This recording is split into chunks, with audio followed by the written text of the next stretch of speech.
السلام علیکم ورحمۃ اللہ وبرکاتہ۔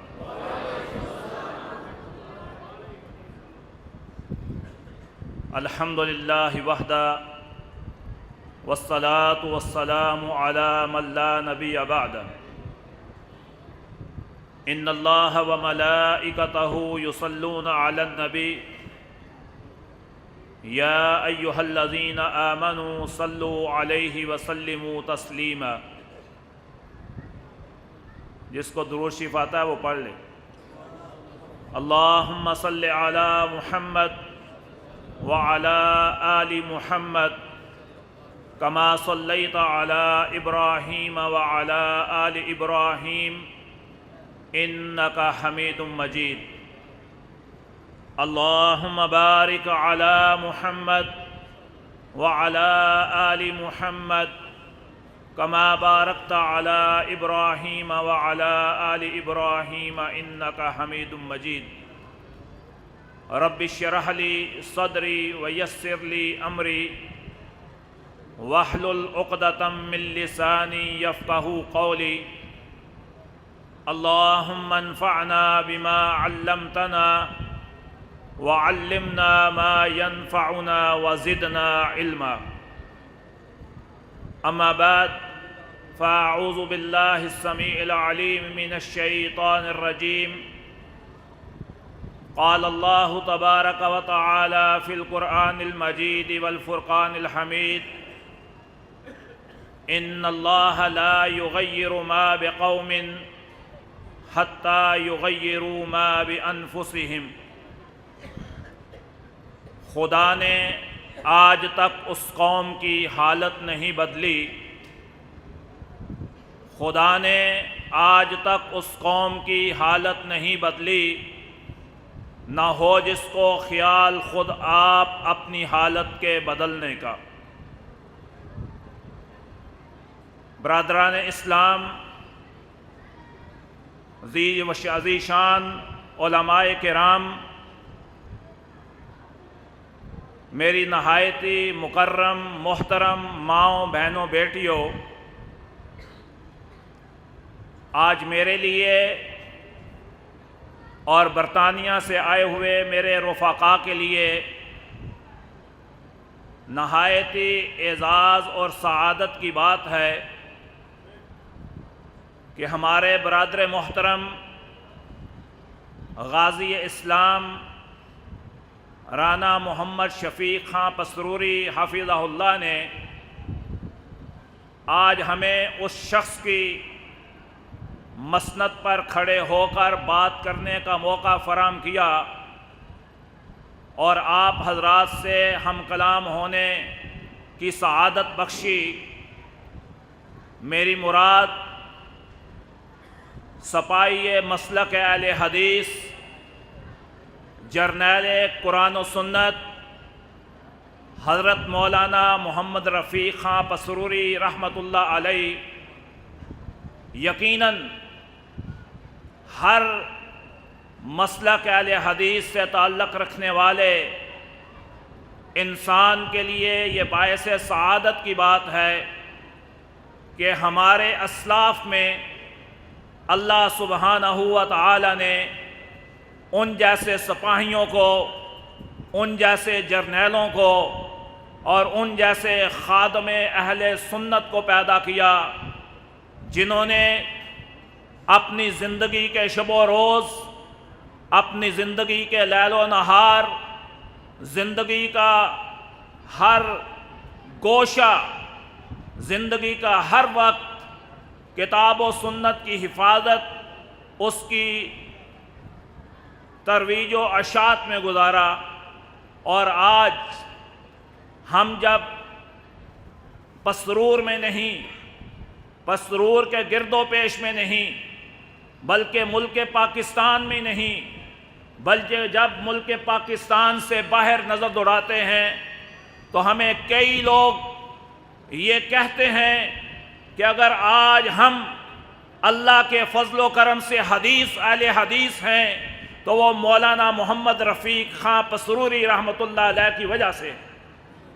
ان کی دعوت، ان کی کوشش، اور انہوں نے جو ہمیں قرآن و سنت کی دعوت دی، اس کی وجہ سے آج ہم اہل حدیث ہیں، ورنہ آج ہم بھی کسی قبر کی پوجا کر رہے ہوتے، ورنہ آج ہم بھی کسی اور کے سامنے جبین نیاز جھکا رہے ہوتے۔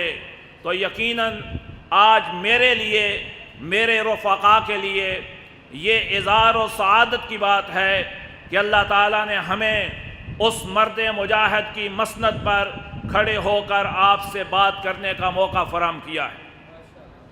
میرے بھائیوں، دوستوں، بزرگوں، میں نے آپ حضرات کے سامنے قرآن حکیم کی ایک آیت کا مختصر سا حصہ تلاوت کیا ہے۔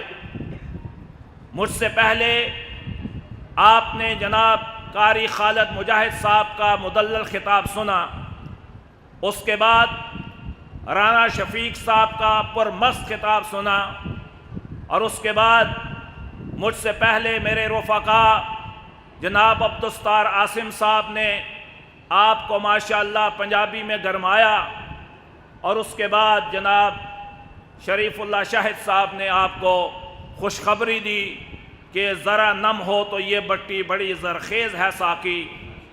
لیکن میں آپ کو جب بھی میں ملک پاکستان میں آتا ہوں، یہاں کے حالات و واقعات کو دیکھتا ہوں، ایک طرف تو واقعی خوش آہن بات ہے جس کی طرف شریف اللہ شاہد صاحب نے اشارہ فرمایا کہ یقیناً یورپ میں نہیں، پوری دنیا میں تیزی کے ساتھ پھیلنے والا مذہب ہے تو مذہب اسلام ہے۔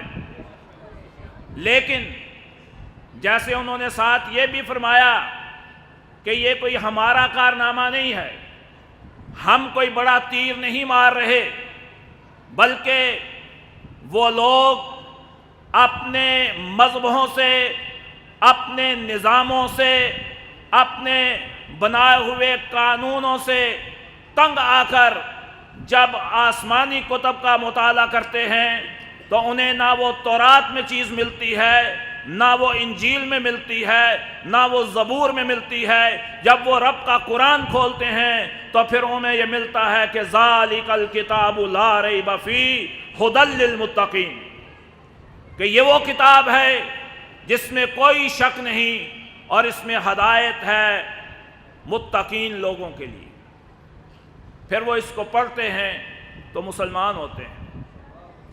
آج سے 40 سے 45 سال قبل برطانیہ کا ایک پاپ سنگر جس کا نام اس وقت کیٹ سٹیون تھا، آج اس کا نام یوسف الاسلام ہے، بوڑھا ہو چکا ہے، 40-45 سال پہلے وہ مسلمان ہوتا ہے، اور جب مسلمان ہوتا ہے وہ گردوں کی بیماری میں مبتلا ہے۔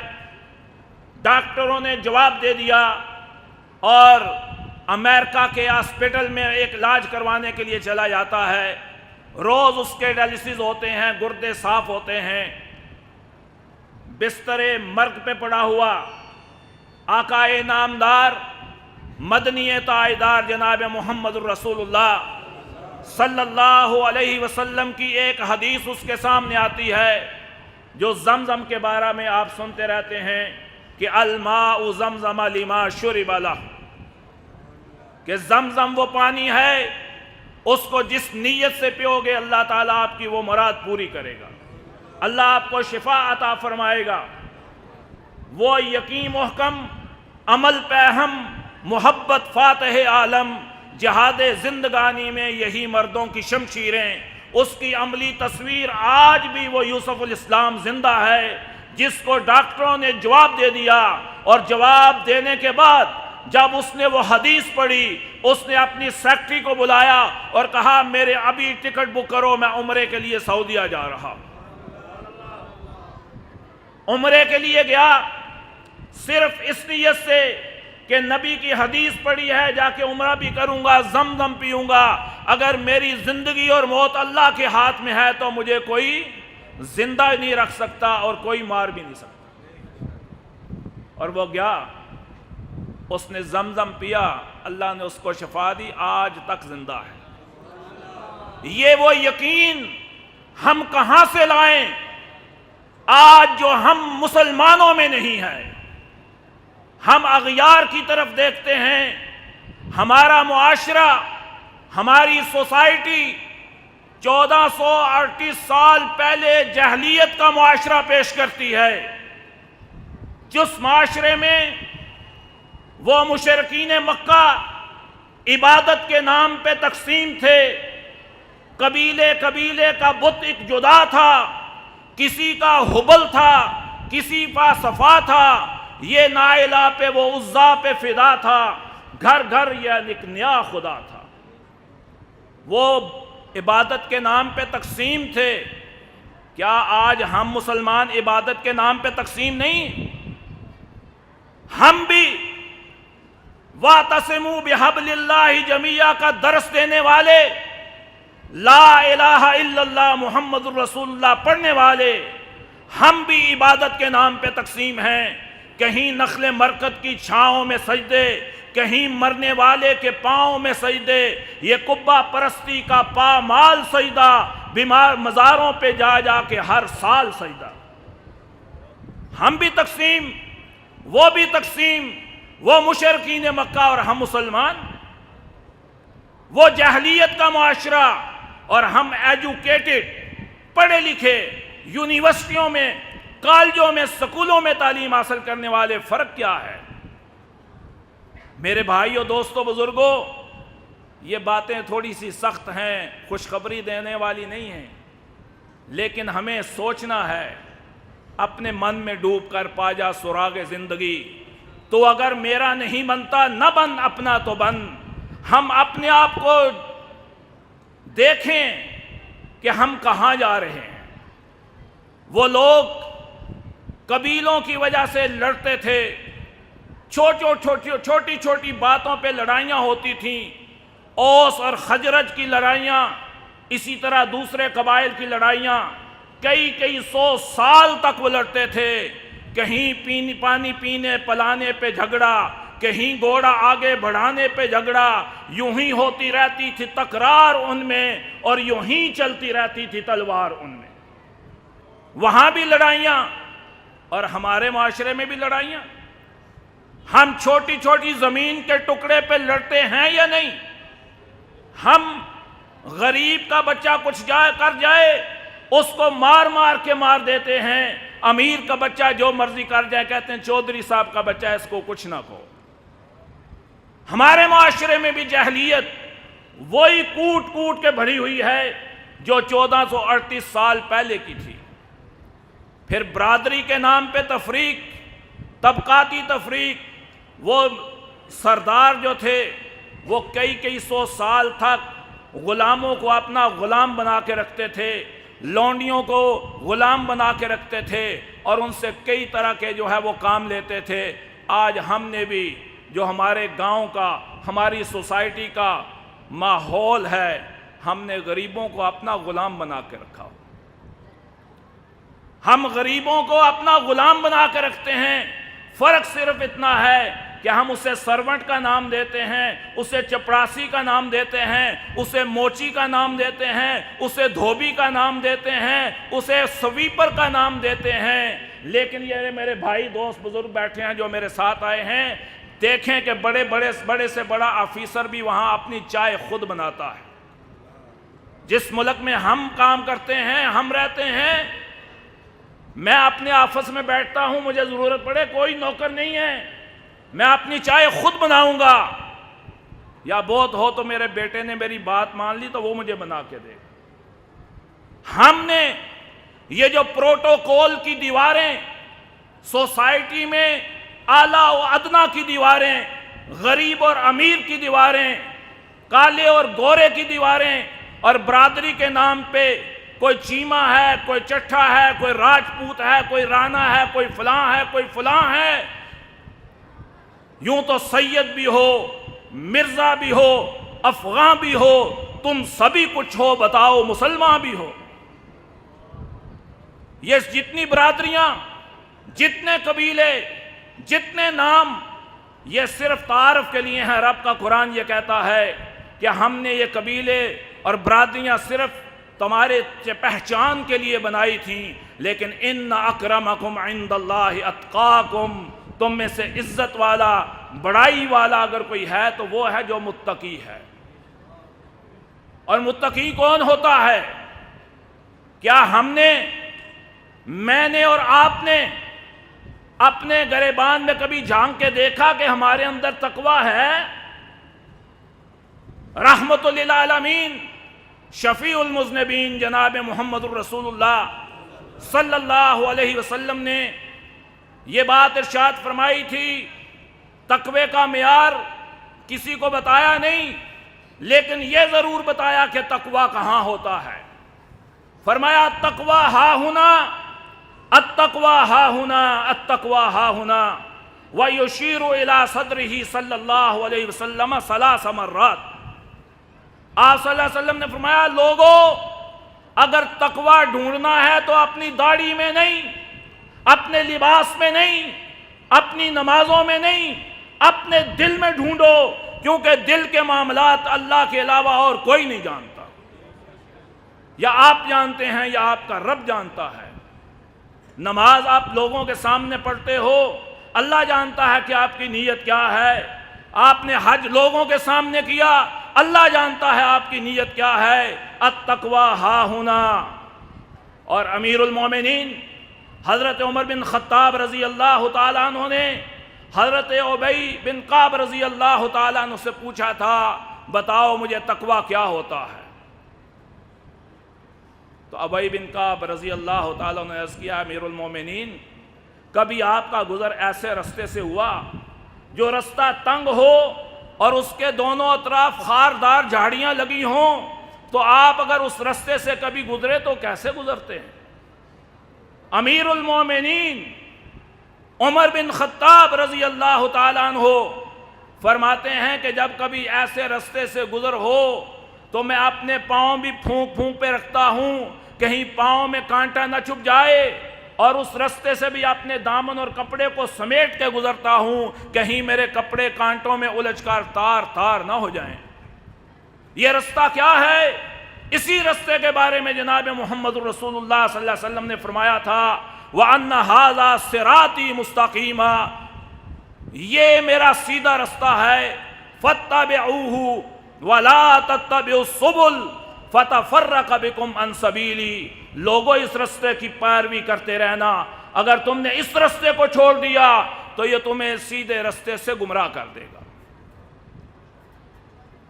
اور یہ خاردار جھاڑیاں کیا ہیں؟ خاردار جھاڑیاں وَتِلْكَ حُدُودُ اللَّهِ، یہ اللہ کی حدیں ہیں۔ ان حدوں کو جو پھلانگ کر گزرے گا وہ خاردار جھاڑیوں میں دنیا کے جھمیلوں میں الجھ کے رہ جائے گا، نہ اس کا ایمان بچے گا، نہ اس کا اسلام بچے گا، نہ اس کا دین بچے گا، اور نہ ہی اس کی نسلیں بچیں گی۔ اور آج جو بچوں کی بات ہو رہی ہے، یہ رانا محمد شفیق پسروری کہہ رہے تھے فلسطین میں بچوں کو شہید کر دیے گا، میڈیا نہیں بولا۔ کشمیر میں ہماری بہو بیٹیوں کو شہید کیا گیا، میڈیا نہیں بولا۔ کندوز میں حفاظ کرام اور کم سن بچوں کو شہید کر دیا، میڈیا نہیں بولا۔ میں اس وقت بیٹھے یہ سوچ رہا تھا، یہ میڈیا کیوں بولے گا؟ جو میڈیا مغرب نواز ہو، جو میڈیا یہودیوں اور عیسائیوں کے ہاتھوں بک چکا ہو، جو میڈیا کرائے کا میڈیا ہو، وہ کبھی میڈیا نہیں بولے گا۔ بولنا ہے تو آپ کو بولنا ہے، لیکن آپ بھی تب بولیں گے جب آپ کے اندر ایمان ہوگا۔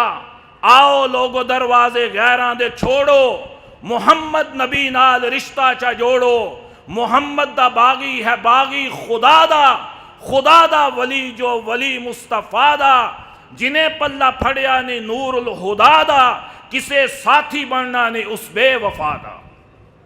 آج ہم نے آقا نامدار صلی اللہ علیہ وسلم کی سیرت کو چھوڑ دیا، ہم نے نبی کریم صلی اللہ علیہ وسلم کی سنتوں کو چھوڑ دیا۔ جلسے ہم بڑے سون سے سنتے ہیں، تقریریں ہم بڑے شوق سے کرتے ہیں معذرت کے ساتھ، لیکن کرنے والے کتنے عمل کرتے ہیں، سننے والے کتنے عمل کرتے ہیں؟ کیا ہمارے معاشرے میں اس کی عملی تصویر نظر آتی ہے؟ اگر نہیں آتی تو یہی وجہ ہے کہ ہمارا میڈیا ہمارے حق میں نہیں بولتا، یہی وجہ ہے کہ غیر مسلم قوتیں ہم پر ایسے ٹوٹ پڑی ہیں جس کے بارے میں جناب محمد الرسول اللہ صلی اللہ علیہ وسلم نے ارشاد فرمایا تھا، ایک وقت آئے گا، ایک وقت آئے گا کہ جب کفار آپ پر ایسے ٹوٹ پڑیں گے جیسے بھوکا کھانے پہ ٹوٹ پڑتا ہے۔ صحابہ کرام رضوان اللہ تعالی علیہم اجمعین نے پوچھا تھا آقا علیہ السلام کیا اس وقت ہم تعداد میں کم ہوں گے؟ آپ صلی اللہ علیہ وسلم نے فرمایا نہیں، تعداد تمہاری بہت زیادہ ہوگی، تمہارے پاس مال بھی ہوگا، دولت بھی ہوگی، افرادی قوت بھی ہوگی، اور آپ کے پاس لڑنے کے لیے ایٹمی ہتھیار بھی ہوں گے جیسے آج موجود ہیں، سب کچھ ہوگا، لیکن اس کے باوجود کفار آپ پر ایسے ٹوٹ پڑیں گے جیسے بھوکا کھانے پہ دسترخوان پہ ٹوٹ پڑتا ہے۔ پوچھا پھر ایسے کیوں ہوگا؟ کہا کہ میری امت میں وہن آ جائے گا، میری امت میں وہن آ جائے گا۔ پوچھا مل وہن یا رسول اللہ صلی اللہ علیہ وسلم، آپ صلی اللہ علیہ وسلم سے پوچھا گیا وہن کیا ہوتا ہے؟ میرے اور آپ کے آقا جناب محمد الرسول اللہ صلی اللہ علیہ وسلم نے فرمایا حب الدنیا و کراہیت الموت، وہن یہ ہے کہ میری امت میں دنیا کی محبت آ جائے گی اور موت سے ڈرنے لگیں گے۔ آج ہمارے حکمران بھی ڈریں، ہمارے سیاستدان بھی ڈریں، ہماری سیاسی جماعتوں کے رہنما بھی ڈریں، کشمیر کمیٹی کا چیئرمین بھی ڈرے، اور اسی طرح دوسرے بڑے بڑے ہمارے لیڈر بھی ڈریں، اور کچھ علماء بھی ڈریں۔ جو حق نہیں کہتا وہ عالم ہی کیوں نہ ہو وہ بھی ڈرے۔ جب یہ سب ڈریں گے تو پھر یہی ہوگی حالت جو آج ہماری ہے۔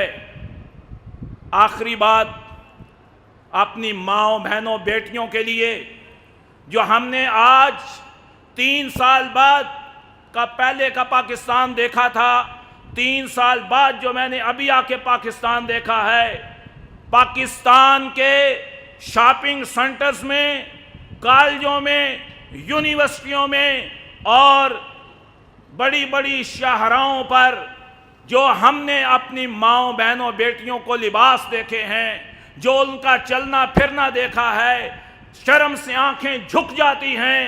اور اس میں وہ باپ بھی بے غیرت ہے جس کی بیٹی گھر سے ایسے نکل کے جاتی ہے، وہ خاوند بھی بے غیرت ہے جس کی بیوی ایسے بے پردہ باہر نکل کے جاتی ہے، اور اسی طرح آگے چلتے جائیں۔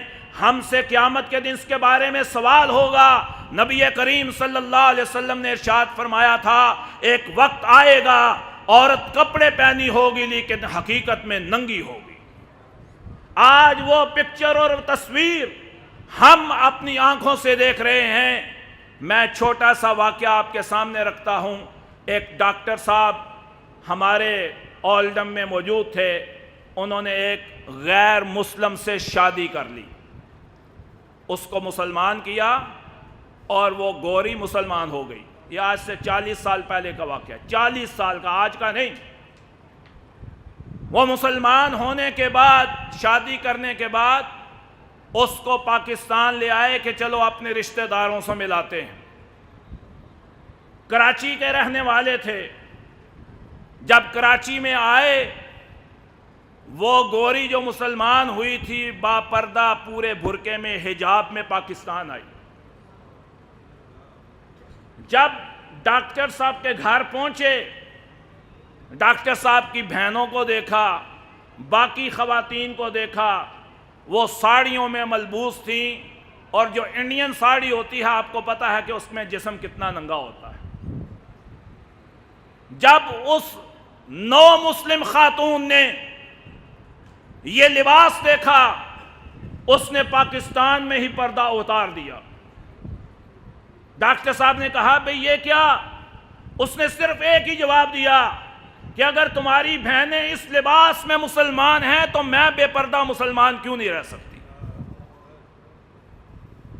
اور اس کے بارے میں ہماری جماعت کے بڑے ہی مایہ ناز خطیب مولانا محمد ابراہیم خادم مرحوم رحمت اللہ علیہ جو تالیاں والا سے تھے، انہوں نے آج سے تقریباً 58 ایئرز پہلے، 58 سال پہلے، اس سے بھی زائد، ایک نظم لکھی تھی جو شاید پرانے بزرگوں کو یاد ہو، اور اس نظم کا عنوان تھا یہ قوم ترقی پہ جا رہی ہے، پنجابی میں ایک قوم ترقی پہ جا رہی ہے۔ تو اس کے چاند اشعار سنا کے میں اپنی بات کو ختم کرتا ہوں۔ انہوں نے لکھا تھا اس وقت کے 58 سال پہلے کے معاشرے کو سامنے رکھ کر، آج لکھتے تو پتہ نہیں کیا لکھتے۔ وہ لکھتے ہیں اج رہبر قوم دے آئے نے کچھ خوشی منائی جاوے گی، کچھ دکھ الاپے جاون گے، کچھ عرض سنائی جاوے گی، اس بگڑے ہوئے معاشرے دی تصویر دکھائی جاوے گی، اج رہبر دی گل سننے خاطر دنیا دوڑی آ رہی ہے، منو کہنے نے چپ کر بولی نا ایک قوم ترقی تے جا رہی۔ آپ برقع پا کے آئی ہے کہنے نے برقع ترکی ہے، سب چہرہ نظری آ رہا ہے پہ دستی کاندی مرکی ہے، اس برقے بیڑا ڈوب دیتا ایمان دی رہی نہ برکی ہے، بس چپا ٹاکی چہرے تے جویں ہتھنی سونڈ ہلا رہی ہے، منو کہنے نے چپ کر بولی نا ایک قوم ترقی تے جا رہی۔ ہتھاں وچ بٹوے بیگ پھڑے، سرخی نال ہونٹ سوارے نے، مونڈے نال مونڈا مار دیاں، اکھاں دے نال اشارے نے، کسے دو گتاں منوائیاں نے، کوئی فیشنی بال کٹا رہی ہے، منو کہنے نے چپ کر بولی نا ایک قوم ترقی تے جا رہی۔